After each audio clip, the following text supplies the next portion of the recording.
এবার আমি খাপের একটি পার্ট কাটিং করব, তাই প্রথমে 7 ইঞ্চি নিচ্ছি চওড়া, এখানেও 7 ইঞ্চি, দাগ দুটোকে সোজা করে দিচ্ছি।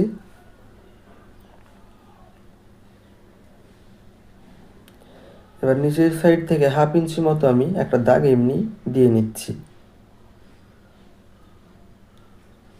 এবার এই দাগ থেকে 5 ইঞ্চি ওপরে পর্যন্ত একটি দাগ দিতে হবে, এখানেও 5 ইঞ্চি উপরে একটি দাগ। এবার দাগ দুটোকে মিলিয়ে দেব। মেলানো হয়ে গেছে। এবার এই যে 7 ইঞ্চি খাপটা আমি নিলাম, এটাকে মিডিল দিয়ে ভাগ করে মিডিল পয়েন্টটা বের করে নিতে হবে। 7.5 ইঞ্চি হচ্ছে 7-এর অর্ধেক, তাই 7.5 ইঞ্চি দাগ দিয়ে একটা সোজা দাগ দিয়ে নিচ্ছি আমি। সোজা দাগ দেওয়া হয়ে গেছে।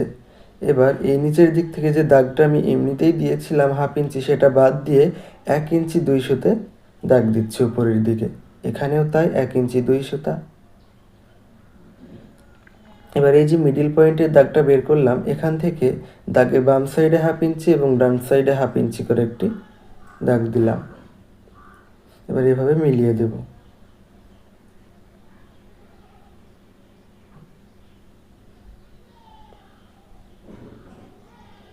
এবার মিডিলটুকে একটু শেপ দিয়ে দিচ্ছি, রাউন্ড শেপ।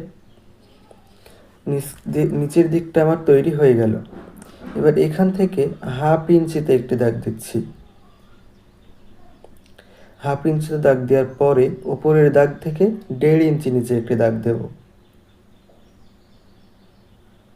এখানে একটি প্লাস চিহ্ন মতো হয়ে গেল। এবার এই দাগের সঙ্গে এটাকে মিলিয়ে দেব। মেলানো হয়ে গেছে।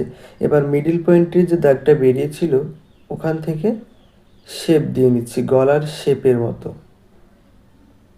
আদৌ এটা গলার শেপ।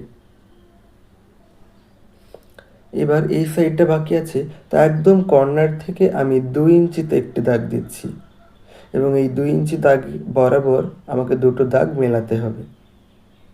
এই যে দেখুন, মেলানো হয়ে গেছে। এখানে একটি পার্ট তৈরি হয়ে গেল মার্ক করা। এবার এই মার্ক বরাবর আমি কাটিং করে নেব।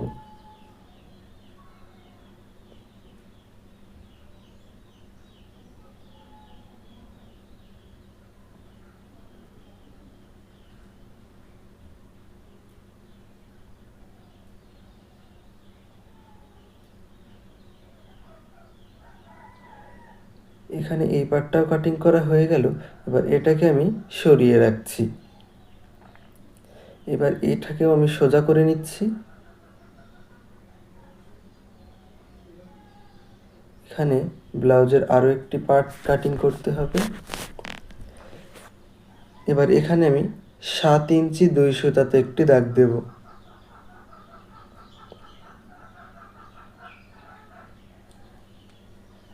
7 ইঞ্চি 2 সুতায় দাগ দিলাম। এই যে দাগটা আমার সাইডে দেখছেন, এই দাগ থেকে এখানেও 7 ইঞ্চি 2 সুতাতেই দাগ দেব।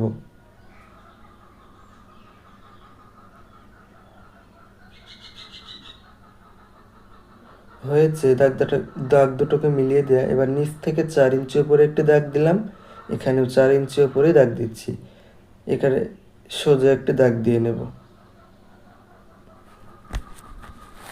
দাগ দেওয়া হয়ে গেছে। এটার আমাকে এবার 1/2 ইঞ্চি এই সাইড থেকে কেটে বাদ দিয়ে দিতে হবে, তাই 1/2 ইঞ্চি দাগ দিয়ে এটাকে এই দাগের সঙ্গে মিলিয়ে দিলাম। এবার এখান থেকে আমাকে 1 ইঞ্চি নিতে হবে, ডাউন করতে হবে এবং এখান থেকে 1.5 ইঞ্চি ডাউন করতে হবে। এবার এটার মিডিল পয়েন্টটা বের করে নিতে হবে। এখানে 7 ইঞ্চি 2 সুতা ছিল, তাই ফিতাটাকে ভাঁজ দিয়ে আমি মিডিল পয়েন্টটা বের করে নিচ্ছি।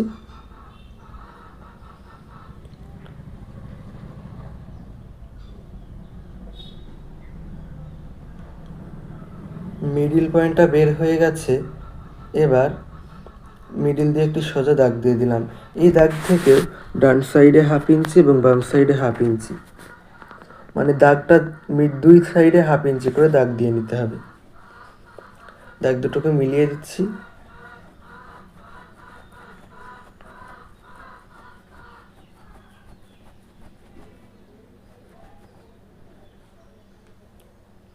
মেলানো হয়ে গেল। এখানে রাউন্ড শেপটাও দিয়ে নিলাম। এবার এই মার্ক বরাবর কাটিং করে নেব।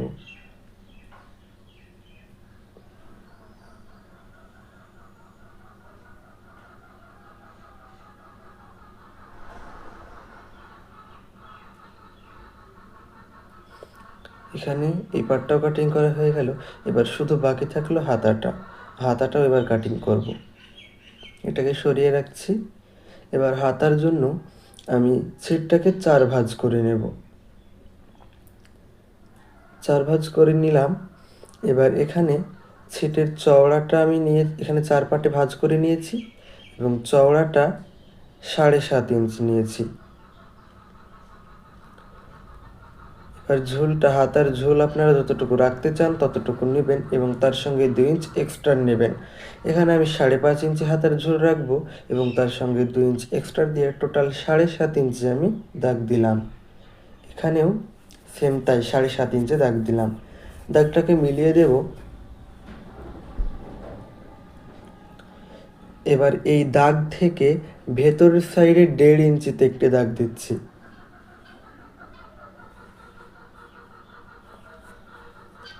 দাগটা দেওয়া হয়ে গেল। এবার এটাকেও মিলিয়ে দিতে হবে। এবার হাতার মুহুরি যতটুকু হবে ততটুকু নিতে হবে। হাতার মুহুরি এখানে 30 সাইজ ব্লাউজের ক্ষেত্রে 10 থেকে 11 হয়ে থাকে, তাই আমি 6 ইঞ্চ নিলাম। 6 দুগুণে 12 ইঞ্চি হাতাটা হবে, মানে হাতার মুহুরিটা 1/2 ইঞ্চি সেলাই কমে যাবে, মানে 11 ইঞ্চ মতো থেকে যাবে। এবার এখানে নিচে 2.5 ইঞ্চিতে একটি দাগ দিয়ে উপরের একদম ধার থেকে এই 2.5 ইঞ্চি মিলিয়ে দিলাম এভাবে। এবার এখানে হাতার শেপ দিয়ে নিতে হবে। শেপটা দিয়ে নিলাম। এবার ওই 6 ইঞ্চি দাগের সঙ্গে এটাকে মিলিয়ে দিতে হবে। মেলানো হলো। এবার এই যে 1.5 ইঞ্চি আছে এই সাইডে, হাতার মুহুরি যেখানে মাপিলাম তার এই সাইডে এটাকে এভাবে মিলিয়ে দিতে হবে। মার্ক বরাবর আমি কাটিং করে নিচ্ছি।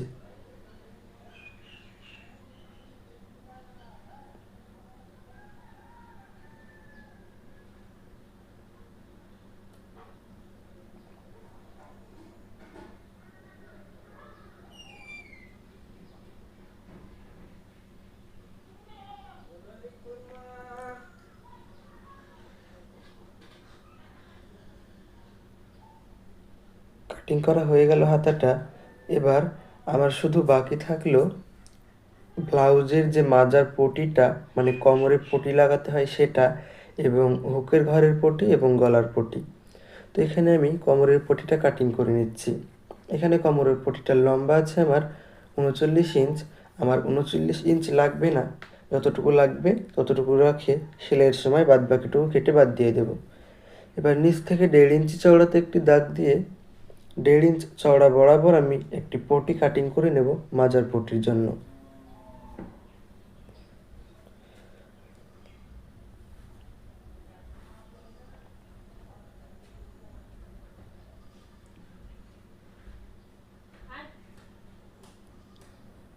কাটিং করে নিলাম। এবার আমাকে হুকের ঘরের জন্য পটি কাটিং করতে হবে। হুকের ঘরের জন্য 2টো পটি কাটিং করতে হয়। এখানে 10 থেকে 11 ইঞ্চ নিলেই চলবে।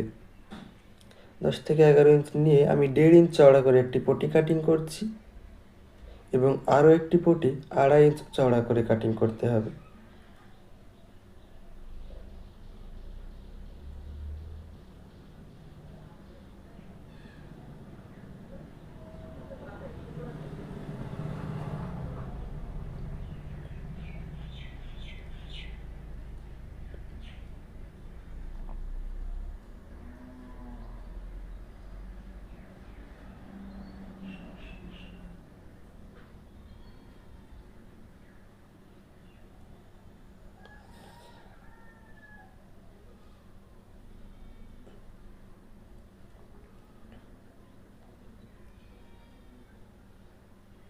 এখানে হুকের ঘরে 2টো পটি আমার কাটিং করা হয়ে গেল।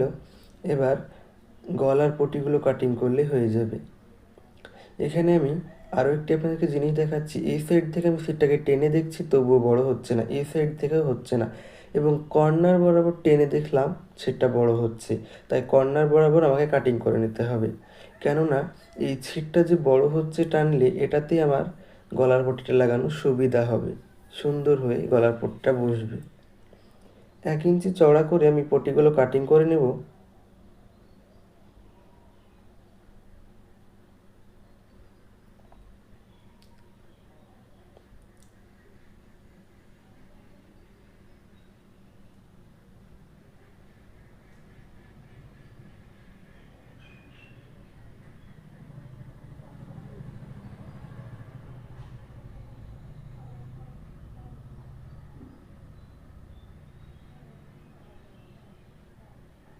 কাটিং করা হয়ে গেছে পট্টিগুলো।